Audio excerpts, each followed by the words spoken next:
Steve-O hanging out.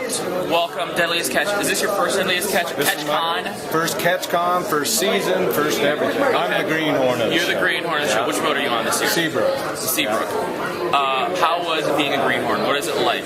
Well, coming into, I've fished for many years, I'm a boat owner, I've been running a boat since I was in my 20s, but to be, come into a whole different environment and, be the greenhorn, having to learn and having people, saying, okay, well, this is what you're going to be doing, and you're going to have this guy following you around with the camera right in your face 24 hours a day, and it's like, yeah, okay, no problem, and then you get out there and it's like, God, don't you ever take a break, get away, But no, it was good. I had some really good producers on the boat, and they kind of, they've been in the industry for a long time, so they knew that I was a little bit nervous, and, didn't know what to expect. It's kind of that trust deal. One of my producers says, hey, man, you just got to trust me. You trust me, I trust you, and it'll all come out good. Just how many hours in a row? First time, had you been up for 24 hours in a row before? Have you been up for 36 hours before in a row? Oh, yeah, You've been fishing. Yeah, what did you fish before?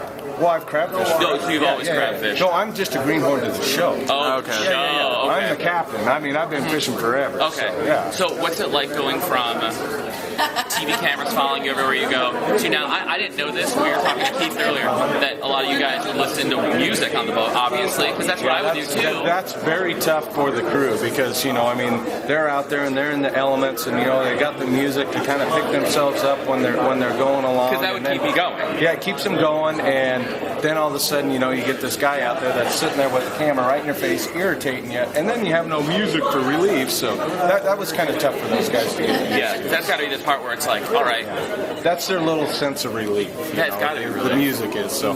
But at certain times, those guys would realize that hey, the crew was starting to get to where it was just getting to the point where they needed to take a little break, and the camera guys would go, pull the cameras away, crank the music up, and let the guys have a few hours apiece. What's the best season you guys have had? This season. This season was your best season? Best season ever. It was so biblical. It was one of those seasons where if I didn't have the camera crew on there, nobody would ever believe me. Yeah, right. Okay, that's a story. That's a fish story.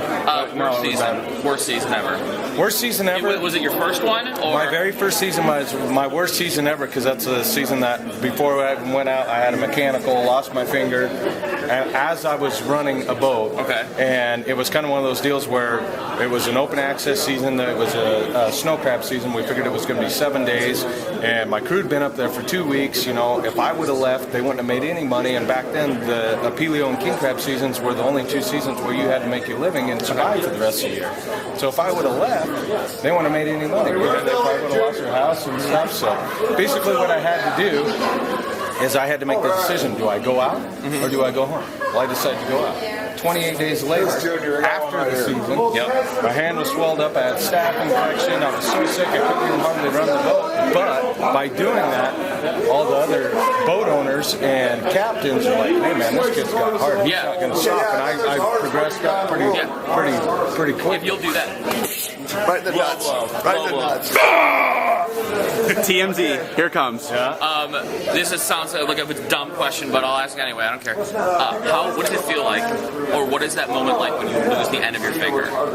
Is it just so much pain that you can't think? Is it something where honestly, I was so caught up in the moment, it felt like like if you've ever smashed your finger with a hammer. Okay. That's kind of what it felt like. I mean, it felt like I instantly kind of went. Because it wasn't on the ground. Was it on the ground? No, I fell on top of an air compressor, and the motor was spinning, but the motor came loose and it slid forward, so it wasn't catching the belt. When I got thrown through the air, because we were in a violent storm, and I fell on top of the belt, and the weight of my hand and my body put enough tension on that belt that it caught and ran it through the electric motor. What do you do to stay calm? Because I would assume that I've never been in a storm like that, obviously, before, but I'm guessing you probably get a little nervous. Oh yeah, you get nervous, but you got to have faith in your equipment, and you got to have faith in that that you can handle any situation that comes, and you can't panic. If you panic, that's where you get. Humming it all? Do you sing a song to yourself, a little prayer? No, I just try and think logically. logically. Yeah, try to. But at times it's like, you know, there's been many times that I'm like, God, I think I probably was in a little over my head in that situation. I gotta go through it. That's when you wish you had a camera crew just to say, look it, I actually got through this situation, and for a minute I was a hot mess. Yeah. Because I'd always be a hot mess. You got to remain cool at every given point when you're a captain. You got to have an answer for everything, whether it's the right answer or the wrong answer. At least have an answer. You have to have an answer for your crew, because if they smell the fear in you, then they're really going to get you. Yeah. So. And I would. Especially when the weather picks up. You got to downplay everything. They smell the fear on you for sure. Yeah. I mean, you got to downplay all the elements to the crew. Otherwise, they get nervous. It's not that bad. Man, it's only 3 foot season. It's coming down. Hey, this happened just the other day. One of the guys that I work with hosted a show. We had a fire alarm go off, which happens all the time in our building, right? And then suddenly we started smelling smoke. A cop literally came upstairs, a firefighter came upstairs, and like, you guys need to leave, you guys need to leave. And we're like, it's not that bad, don't worry about it. I'm like, don't worry about the flames. I'm like, don't downplay this. If I burn, I'm going to be That's the biggest thing is panic will put you in a very bad situation at sea at any given point. So you have to, somebody on the boat has to have a level head. And sometimes it's not always the captain that's going to be that person. I remember a couple of times that I was out on deck and we had a captain that was very excitable.